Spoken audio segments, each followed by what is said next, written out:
It was truly a surprise to see Pastor Mitchell on DAYSTAR television show, our television network. It was truly a surprise. But there's a bit of understanding as well.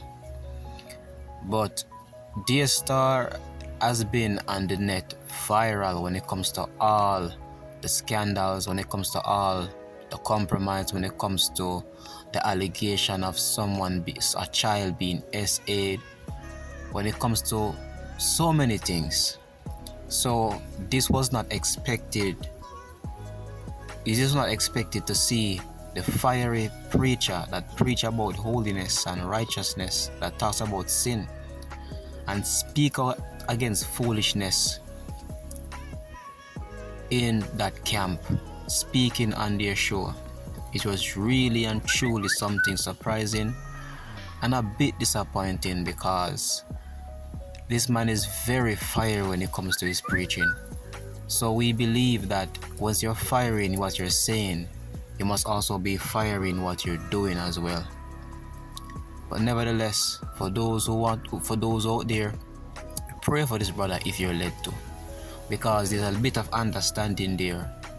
He's about to lose his church, and he's very desperate to try and get as much help as he can to have a place to fellowship with all the people that he's fellowshipping with. But we should never shake hands with the devil. We must never compromise the ways of God to keep a church or to keep church going or anything like that. That's what I strongly believe. That's what I strongly believe. I believe this brother was being tested, and from my own perspective, I think he has failed the test. This situation that happened pertaining to this church was to cultivate more faith and to call more on God, call on God to make a way for him and for all the flock that is before him. And I believe that he could have worked out so much more things. He has a large following on the YouTube channel and so forth. He could have worked something out and not compromise or not go into the camp of the compromisers. Nevertheless, I want to share here a testimony that Pastor Ray is giving to this young man, and something pertaining to this young man's situation. And this testimony, I hope it will also help all others, including myself, to stand firm in the ways of God and never compromise, to keep church, to keep following, to keep anything, but to hold on to the ways of God regardless of what you might even lose in the process, but never compromise. Listen to this testimony here that Pastor Ray talks on pertaining to Pastor Mitchell and him associating with DAYSTAR. We hope he repents. He's worried about his church, but he need to learn to trust God. I'm gonna get his testimony. I'm gonna get out of here. Let me tell you why I can say what I say. Let me tell you why I can say what I say, and I'm gonna get out of here. I got a testimony about our ministry. We're in Charlotte, North Carolina, and we got in this building. The owner of the building told us to come over. We came on over. Come to find out there was no change of use. The city came and they said we cannot have church in the building we're in. They told us we're gonna have to shut down our services. We gotta find another building.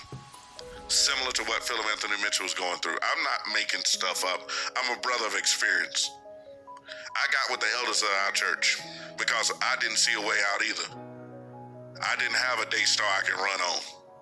I didn't have nobody hands I can shake. I got with the elders of the church. I said, no, brothers, we ain't gonna throw this on the sisters.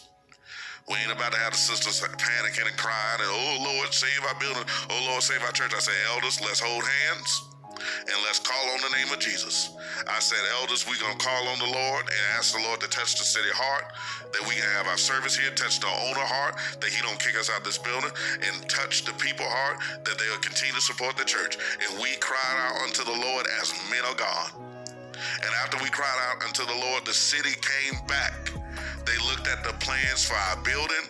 They looked at the building next door. They looked at the building next door. And they not only said that we can have church in that building, the city of Charlotte said we're the only ones who are legally having church in the building. There's another church there that we ain't bothering them, they ain't bothering us. We just letting them do what they do. We not dirty people to try to, God bless. We praying for them, whatever. But according to the city, they not only say we can have church in the building, they say we're the only ones who can have church in the building. God gave us divine favor that out of everybody in that area, we're the ones legally there with assembly, the use of assembly for a church. Don't you tell me God can't turn it around. Don't you tell me that you got to shake hands with the devil in order for something to change. I know firsthand from experience, if you call on the Lord and if you believe God, God will work it out himself and nobody else will get the victory. Nobody else will get the victory but the Lord. I know what I'm saying. I've lived it. And I pray that this young man will get that same fortitude